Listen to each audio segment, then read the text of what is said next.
Il est 7 heures sur l'ensemble des réseaux synchronisés de Solo Média. Vous nous écoutez sur la 96.1 à Dakar. C'est l'heure du journal. Voici les principaux titres. Moussa Bocar Thiam traduit devant la Haute Cour de justice. C'est en tout cas le souhait du régime en place qui convoque une séance plénière ce matin à l'Assemblée nationale. Moustapha Diop a été extrait de prison hier. Le maire de Louga a été présenté devant le collège des juges d'instruction du pôle judiciaire financier pour une audition au fond dans le cadre de l'affaire Tabaski Ngom. Et puis nous allons parler dans ce journal du collectif des délégués du personnel de l'intersyndicale Crous UGB, Université Gaston Berger de Saint-Louis, qui est en grève depuis hier. Ils réclament des salaires décents pour les vacataires et les contractuels, mais aussi une amélioration du statut de certains qui travaillent sous contrat depuis des années. L'Inter, le sport et la revue de la presse mettront un terme à ce journal.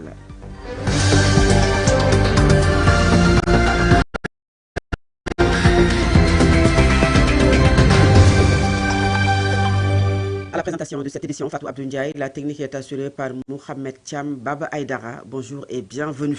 Les députés sont convoqués en séance plénière aujourd'hui à 10 h. L'ordre du jour porte sur l'examen du projet de résolution de mise en accusation de l'ancien ministre Moussa Bocar Thiam devant la Haute Cour de justice. Des résolutions adoptées hier, mardi plus tôt, à l'unanimité des membres de la Commission des lois de la décentralisation du travail et des droits humains, ancien ministre de la Communication et des télécommunications sous l'ex-régime, Maître Moussa Bocar Thiam est visé dans le cadre du dossier relatif à l'aménagement du port des technologies numériques qui a été rebaptisé Sénégal Connect Park. Maître Moussa Bocar Thiam traduit devant la Haute Cour de justice. C'est en tout cas le souhait du régime en place qui convoque une séance plénière aujourd'hui à l'Assemblée nationale. L'ancien ministre Macky Sall dénonce un vide juridique et compte même saisir les institutions. Pour Théodore Monteil, ancien député, Moussa Bocar Thiam est dans sa logique de bataille. Les détails avec Khalifa Babacar Fall. Moussa Bocar Thiam devant la Haute Cour de justice. Ce débat, brandi à l'Assemblée nationale, fait polémique. Si l'ancien ministre sous le régime de Macky Sall dénonce, disserte lui sur la régularité de la procédure. Point de vue de la régularité de la procédure, M. Moussa Bocar Thiam a bien raison de dire que l'Assemblée nationale ne peut pas statuer sur sa mise en accusation devant la Haute Cour de justice. Parce que le règlement intérieur actuel de l'Assemblée nationale ne contient aucune disposition concernant la Haute Cour de justice. Selon lui, la modification du règlement intérieur de l'Assemblée nationale conforte Moussa Bocar Thiam. Lorsqu'ils ont modifié le règlement intérieur de l'Assemblée nationale, ils ont réécrit l'article 34 concerne la Haute Cour de justice. L'article 134 parlait de la Haute Cour de justice. Or, comme c'est une loi organique, avant promulgation, elle doit être présentée par le président de la République au Conseil constitutionnel. L'ancien parlementaire estime, dans ce cas de figure, que l'Assemblée nationale n'a aucun outil pour parler de la Haute Cour de justice. L'Assemblée nationale n'a aucun outil pour parler de Haute Cour de justice. Pas l'examiner en commission des lois, ils ne peuvent pas l'examiner en plénière. Ce qui fait que je suis tout à fait d'accord avec le président Bocar Thiam quand il dit que le Conseil constitutionnel avait été prononcé sur ça et que l'Assemblée nationale a aujourd'hui un règlement intérieur qui ne dispose pas de la Haute Cour de justice. En attendant le sort de Moussa Bocar Thiam, qui sera décidé à l'Assemblée nationale, l'ancien ministre indique avoir saisi plusieurs institutions, notamment le Conseil constitutionnel, la Haute Cour de justice, le procureur général, ainsi que le président de la Cour d'appel. Il espère que le droit sera dit dans cette affaire. Khalifa Babacar Fall, Moustapha Diop a été extrait de prison hier.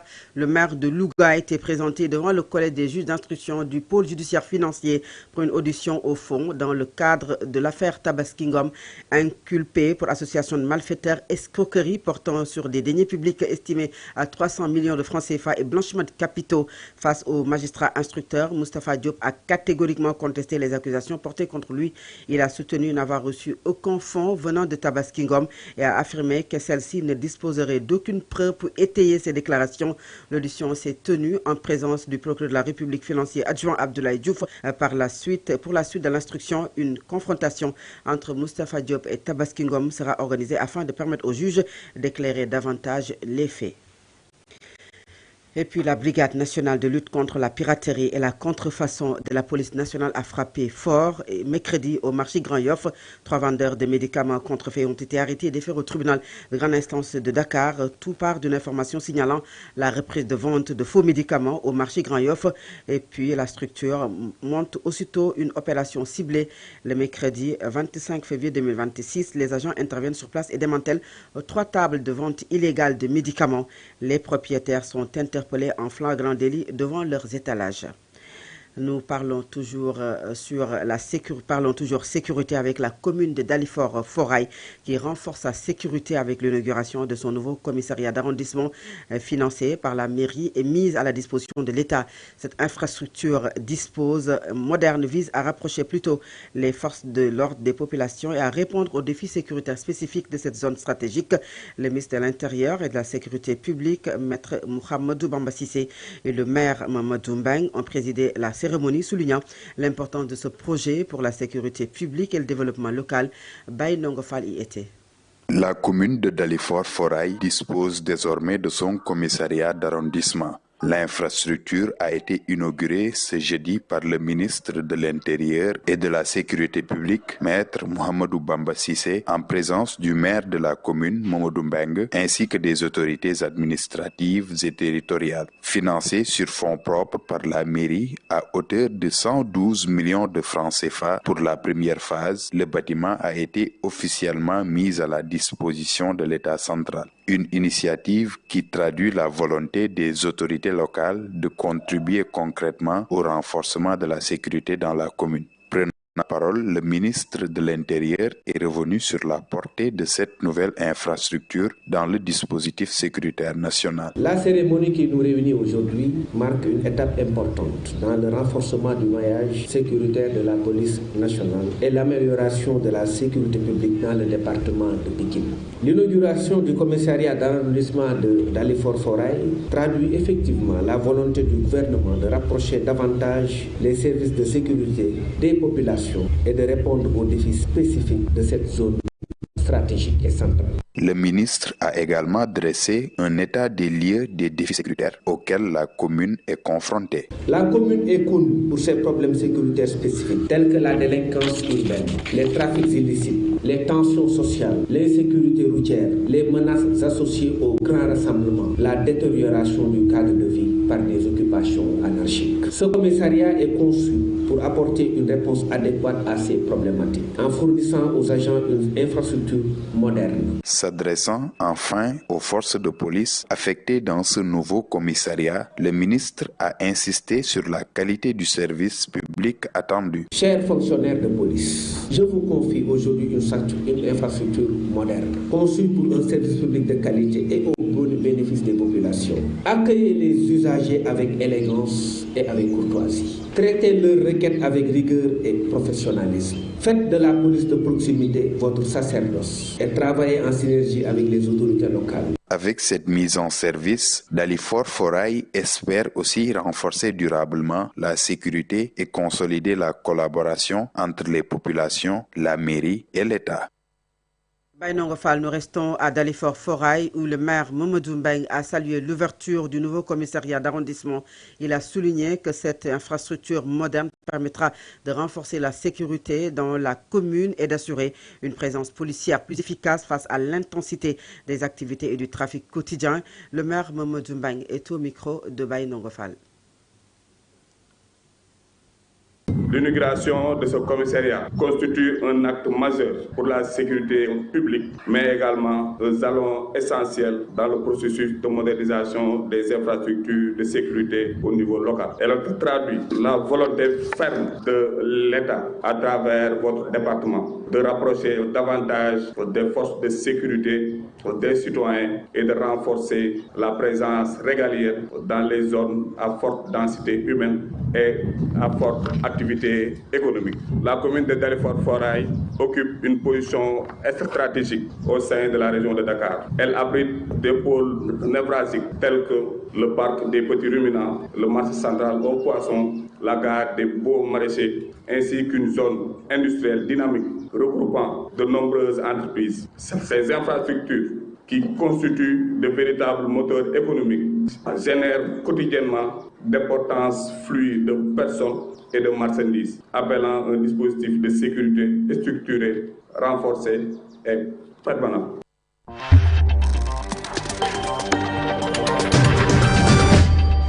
7 heures est passée de 10 minutes. Vous écoutez le journal sur Solo Média. Nous sommes sur la 96.1 à Dakar, la 100.4 à Kaolack. Et puis après plusieurs semaines de tension, l'Université Cheikh Anta Diop de Dakar rouvre ses 6 campus sociaux, comme l'a annoncé le Centre des œuvres universitaires de Dakar COUD. Si la reprise s'effectue dans un calme relatif, sous haute surveillance sécuritaire, des préoccupations persistent chez les étudiants, notamment sur les bourses, le logement et le dialogue avec les autorités. Suivons les détails avec Sira Béatrice Ndion. L'Université Cheikh Anta Diop de Dakar a rouvert ses portes aux étudiants ce jeudi, marque la réouverture des 6 campus sociaux afin d'accompagner la reprise des activités pédagogiques sur place. On constate un important dispositif sécuritaire ainsi qu'un calme relatif. Quelques étudiants, sacs ou valises à la main, sont visibles aux alentours de l'université, notamment au niveau du couloir de la mort. À cet endroit, les agents de sécurité du COUD interdisant l'accès de la presse à l'intérieur du campus. Pape Malik Diaw, étudiant en Master 2, se réjouit de cette reprise. Nous sommes très contents de voir les étudiants en train de vaquer à leurs préoccupations professionnelles. Maintenant, ce qu'on lance à l'État, c'est de continuer ces orientations. Parce que, comme on le dit, l'étudiant n'a que sa bourse pour survivre, n'a que sa bourse aussi pour faire ses recherches professionnelles. Parce que, comme on le dit, les étudiants qui sont en Master 2 en ont vraiment besoin.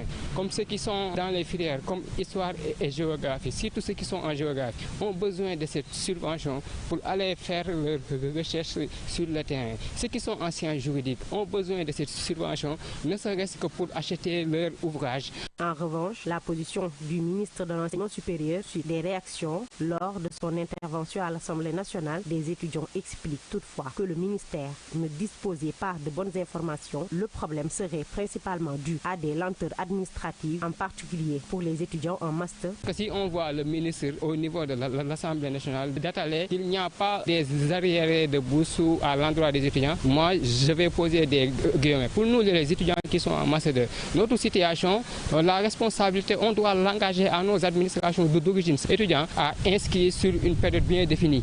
Donc je pense que si cela est dépassé, fortement, la responsabilité sera imputée à nos différentes administrations. Les pavillons F et B restent fermés pour des raisons de sécurité. François Mendy invite les autorités à prendre en compte les étudiants qui étaient logés. Peut-être les dégâts sont tels qu'on ne peut pas les rouvrir immédiatement, mais il faudrait bien en tout cas prendre en considération ces 2 pavillons qu'il y a des étudiants qui doivent également retourner à la faculté, qui doivent reprendre les études et qui n'ont pas à loger dans les facultés, ils doivent loger dans le campus. Par ailleurs, le manque de communication entre le gouvernement et les étudiants nécessite, selon Ali Gueye, étudiant en gestion de projet, l'ouverture d'un dialogue afin de résoudre les difficultés. Qu'avec des discussions, donc le fait de dialoguer, ça peut amener un climat d'apaisement au sein du campus. Pour ce faire, il est indispensable, selon eux, de laisser les amicales mener librement leurs activités afin de faciliter l'entente entre les étudiants et le gouvernement. Sira Béatrice Ndion, le collectif des délégués du personnel de l'intersyndicale Crous Université Gaston Berger de Saint-Louis a tenu une assemblée générale pour examiner la situation sociale des travailleurs. Le collectif a décrété 24 heures de grève.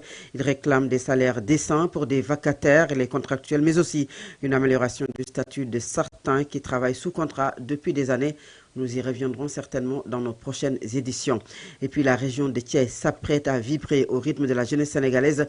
Du 29 mars au 3 avril 2026, la commune de Thiès accueillera la Semaine nationale de la jeunesse, un événement d'envergure nationale qui ne s'est plus tenu depuis 2018, placé sous le signe de l'olympisme, du sport et de la culture. Cette édition, voulue par le président de la République, réunira les délégations des 14 régions du pays autour d'activités citoyennes, culturelles, sportives, avec l'ambition de renforcer l'engagement, le civisme et la participation active des jeunes au développement du Sénégal. Je vous propose d'écouter le ministre de la Jeunesse et des Sports, Khady Diène Gaye. Elle est au micro de Sokhna Dramé.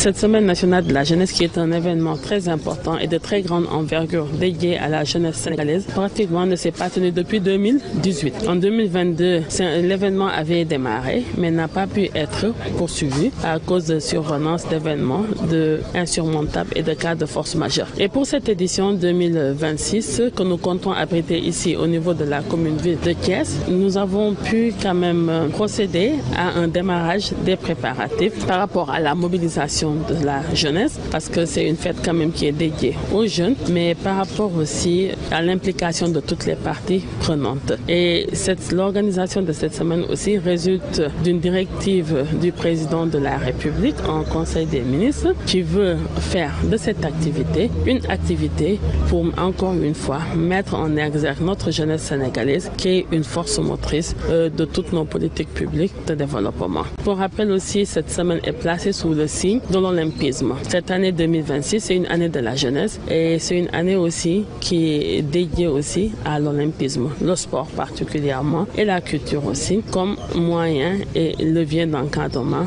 de la jeunesse sénégalaise. Et c'est pourquoi d'ailleurs nous avons fait l'option que cette semaine sera rythmée autour d'activités culturelles mais aussi autour d'activités sportives à partir du lundi 30 mars et jusqu'au vendredi 3 avril, le jour de la clôture. Le pari de la participation de l'ensemble des délégations qui viendront des 14 régions du Sénégal, mais aussi réussir aussi le pari de l'organisation et afin que cette semaine-là puisse impacter véritablement, encore une fois, sur le civisme et la citoyenneté active de notre vaillante jeunesse sénégalaise.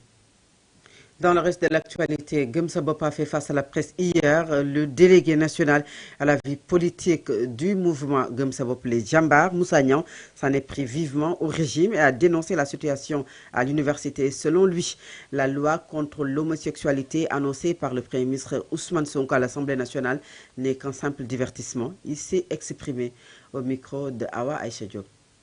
Gouverner, c'est produire des résultats.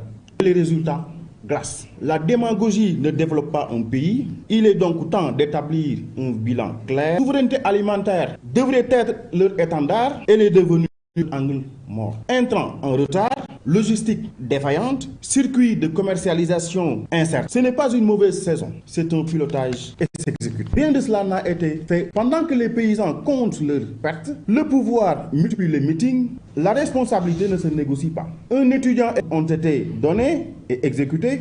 Le Premier ministre, en l'occurrence Ousmane Sonko, doit répondre devant le peuple et devant la justice. L'installation d'un commissariat à l'université Cheikh Anta Diop. La responsabilité est assumée, la justice doit suivre. Nos cadres Ousmane Sonko, hier, ayant signé la charte pour la criminalisation des pratiques LGBTQ, le temps des preuves est arrivé. Le peuple n'a pas voté pour un meeting permanent, il a voté pour un État.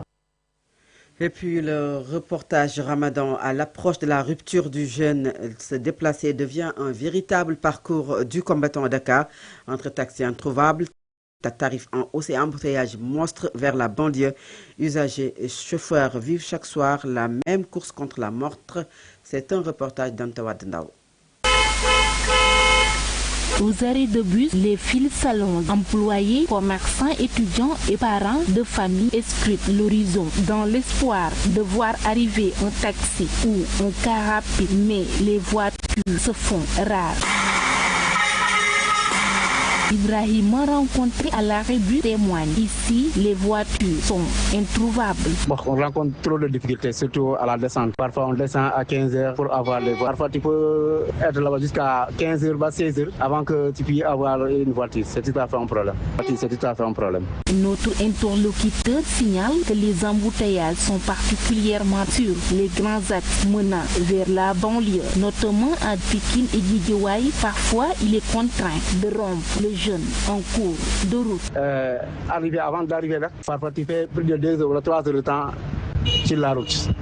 Et parfois, ça retire dans les circulations. avec l'embouteillage, c'est tout à fait un problème. Trouvé en train de chercher un taxi pour Guédiawaye invite l'État de trouver une solution face à ce problème. Pendant cette heure de rupture, les gens vont rentrer dans leur maison, donc c'est quelque chose qui est tout à fait normal. Et n'empêche, l'État a fait des efforts, mais il est grand temps qu'on essaie de trouver des alternatives pour régler une bonne fois pour tout ce problème, parce que ça ne peut plus endurer, ça ne peut plus continuer. Pour beaucoup, cette situation se répète chaque année durant le Ramadan. Certains appellent à une meilleure régulation des prix et à un renforcement des moyens de transport aux heures de pointe. Anta Wad, c'est cet élément qui met un terme à la première partie de cette édition. La seconde partie, c'est la page internationale, le sport et la revue de la presse. À présent l'Inter. Actualité internationale. La Commission électorale nationale indépendante nigérienne a annoncé hier un nouveau calendrier pour les prochaines élections au Nigeria, fixant la présidentielle du 16 janvier 2027. Le scrutin avait été fixé initialement au 20 février 2027. La dernière présidentielle en 2024 avait porté au pouvoir Bola Ahmed Tinubu qui briguera l'année prochaine pour un second mandat. Et puis les autorités civiles et militaires ont fait leur retour à Uvira, deuxième ville du Sud Kivu. C'est dans l'est de la RDC, 2 mois après l'avoir quitté, en raison de l'arrivée de l'AFC M23. Elles annoncent vouloir rétablir les services publics, mais le gouverneur de la région, Jean-Jacques Purussi, affirme que 2 fosses communes auraient été découvertes dans la ville. Il accuse le groupe politico-militaire. Et enfin, une forte explosion a secoué Kaboul tôt hier, ou bien ce matin, après quelques heures après que le gouvernement taliban a annoncé avoir lancé une offensive à la frontière contre le Pakistan. C'est ce qu'ont rapporté des journalistes de l'AFP présents dans la capitale afghane. La déflagration a été entendue après le passage d'au moins un avion de SACH au-dessus de la ville et a été suivi de coups de feu. À présent, c'est la page sportive.